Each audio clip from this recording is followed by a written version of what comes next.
વરસાદી જમાવટ જોવા મળી। જિલ્લાના 4 તાલુકામાં ભારે વરસાદ થયો। ખંભાળિયા, કલ્યાણપુર, દ્વારકા અને ભાણવડમાં ધોધમાર વરસ્યો વરસાદ। સૌથી વધુ દ્વારકા પંથકમાં 4 ઇંચ વરસાદ ખાબક્યો તો કલ્યાણપુરમાં 3 ઇંચ વરસાદ, ભાણવડમાં 1 ઇંચ વરસાદ થયો। ગ્રામ્ય પંથક ભાડથર અને હરિપરમાં વરસાદી માહોલ જામ્યો છે। હંજડા પર, ખીરસર સહિતના ગામોમાં પણ ધોધમાર વરસાદની શરૂઆત થઈ છે। ખંભાળિયા અને દ્વારકાના અનેક વિસ્તારો જળમગ્ન થયા છે। વાત કરીએ ખંભાળિયા શહેરની તો નગર ગેટ, જોધપુર ગેટ, સોની બજાર, લુહારશાળ સહિતના વિસ્તારોમાં વરસાદી પાણી ફરી વળ્યા હતા તો દ્વારકામાં પણ ભદ્રકાળી ચોક, ઇસ્કોન ગેટ સહિતના વિસ્તારો પાણી થઈ ગયા। ત્યારે ભારે વરસાદને પગલે ગોમતી ઘાટની સીડી પર ઝરણા વહેતા થયા હોય તેવા દ્રશ્યો જોવા મળ્યા। ધોધમાર વરસાદથી અનેક ખેતરો પણ જળમગ્ન બન્યા છે।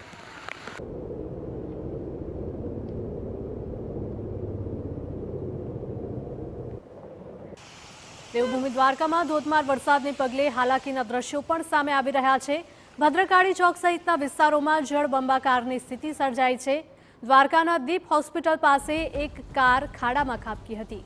ખાડામાં કાર ખાબકતા કારને મોટું નુકસાન પહોંચ્યું છે। એક તરફ વરસાદ આફત બનીને વરસી રહ્યો છે તો બીજી તરફ લોકોને પણ હાલાકી। સંવાદદાતા જય ગોસ્વામી જોડાયા છે। જય, જણાવશો કે દેવભૂમિ દ્વારકામાં અવિરત વરસાદ વરસી રહ્યો છે અને ચારે તરફ પાણી ભરાયેલા છે તેવી સ્થિતિ જોવા મળી રહી છે। શું વધારે અપડેટ? દેવભૂમિ દ્વારકા જિલ્લાના 4 તાલુકામાં મેઘસવારી છે તે જોવા મળી રહી છે। ખાસ કરીને યાત્રાધામ દ્વારકામાં 4 ઇંચ જેટલો વરસાદ ખાબકતા ચારે બાજુ પાણીના દ્રશ્યો છે તે જોવા મળી રહ્યા છે। ત્યારે ખાસ કરીને વાત કરવામાં આવે તો Bhadrakali Chowk, ISKCON gate, railway station road સહિતના વિસ્તારોમાં વરસાદી પાણી છે તે ફરી વળ્યા છે। ત્યારે વાહન ચાલકોને ભારે હાલાકીનો સામનો છે તે કરવો પડી રહ્યો છે। જ્યારે ખંભાળિયા તાલુકાની વાત કરવામાં આવે તો ખંભાળિયા તાલુકામાં 1 ઇંચ જેટલો વરસાદ ખાબકતા મુખ્ય માર્ગો છે તે મુખ્ય માર્ગો ઉપર નદી જેવા દ્રશ્યો સર્જાયા છે।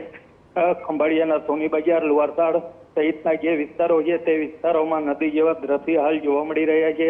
જ્યારે ભાણવડની વાત કરવામાં આવે તો ભાણવડ તાલુકામાં 1.5 ઇંચ જેટલો વરસાદ ખાબકતા ભાણવડના આસપાસના વિસ્તારોમાં નદી જેવા દ્રશ્યો છે તે ખેતરોમાં જોવા મળી રહ્યા છે। ખાસ કરીને વાત કરવામાં આવે તો વહેલી સવારથી મેઘરાજાની શાહી સવારથી જનજીવન પ્રભાવિત થયું છે। જી બિલકુલ, માહિતી બદલ આપનો આભાર છે।